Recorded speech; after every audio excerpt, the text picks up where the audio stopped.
Recently मुझे एक चीज़ के बारे में पता चला, कॉन्स्टिट्यूशन से रिलेटेड, संविधान से रिलेटेड, कि हमारे संविधान को अमेंड किया जा सकता है, या इजी शब्दों में बोलूँ तो एडिट किया जा सकता है, उसे मॉडिफाई किया जा सकता है। एंड 1973 में चेंज करने की कोशिश की भी गई थी, बट वो नाकाम रही। तो उसका कुछ क्राइटेरिया है। क्राइटेरिया ये है कि सबसे पहले अमेंडमेंट करने के लिए आर्टिकल यूज करना होता है, आर्टिकल 368। इसको यूज करके हम अपना कॉन्स्टिट्यूशन अमेंड कर सकते हैं। तो जो क्राइटेरिया रहता है वो ये है कि दोनों पार्लियामेंट हाउसेस से इसको होके गुजरना पड़ेगा, Lok Sabha as well as Rajya Sabha. यहाँ पे 543 सीट्स एंड यहाँ 245। तो दोनों में क्राइटेरिया सेम रहेगा कि यहाँ पे 50% मेंबरशिप वो एग्री करनी चाहिए, और 2/3 of the MPs present in the parliament or in the Lok Sabha should agree on the amendment. And similarly Rajya Sabha के लिए भी सेम चीज होगी। यहाँ पे आई गेस तकरीबन 362 सीट्स आ जाती है, जो 2/3 हो जाती है।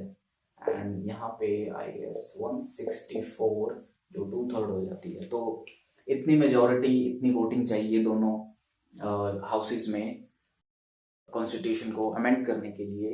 इसके बाद क्या होगा कि यहाँ पे जब कंप्लीट हो जाएगा तब ये जाएगा हमारे प्रेसिडेंट के पास, एंड वहां से जब आएगा तो इसको हम कंप्लीट मानेंगे। ओके, अमेंडमेंट कंप्लीट मानेंगे।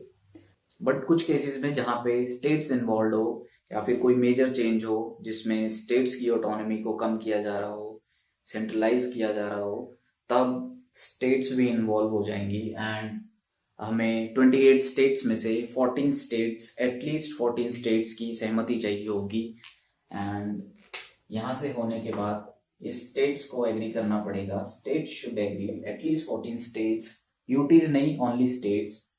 एंड जब यहाँ स्टेट्स भी एग्री कर जाएंगे तब फाइनली ये प्रेसिडेंट के पास जाएगा एंड अमेंडमेंट कंप्लीट हो जाएगा। तो अभी बीजेपी के पास 2/3 मेजोरिटी नहीं है, यहाँ पे भी नहीं है। एंड 14 स्टेट्स उनके पास एक्चुअली है, उनके पास 14 स्टेट्स हैं जो बीजेपी रूलिंग है, बट उनमें से कुछ स्टेट्स ऐसे भी हैं जो रिलायबल नहीं बोले जा सकते। एनडीए की कोalition गवर्नमेंट है।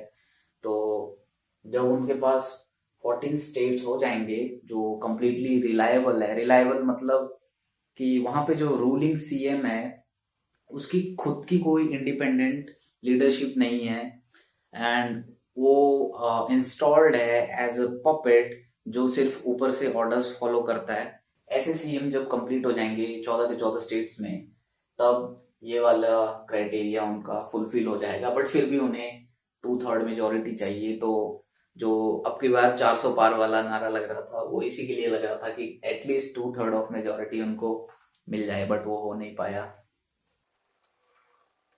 काफी मुश्किल लग रहा है अभी तो, बट जब हो जाएगा तो बड़े बड़े डिसीजंस, चेंजेस, जैसे कि 1 नेशन 1 इलेक्शन, वो बहुत ज्यादा इजी हो जाएगा उनके लिए कॉन्स्टिट्यूशन में इम्प्लीमेंट करना।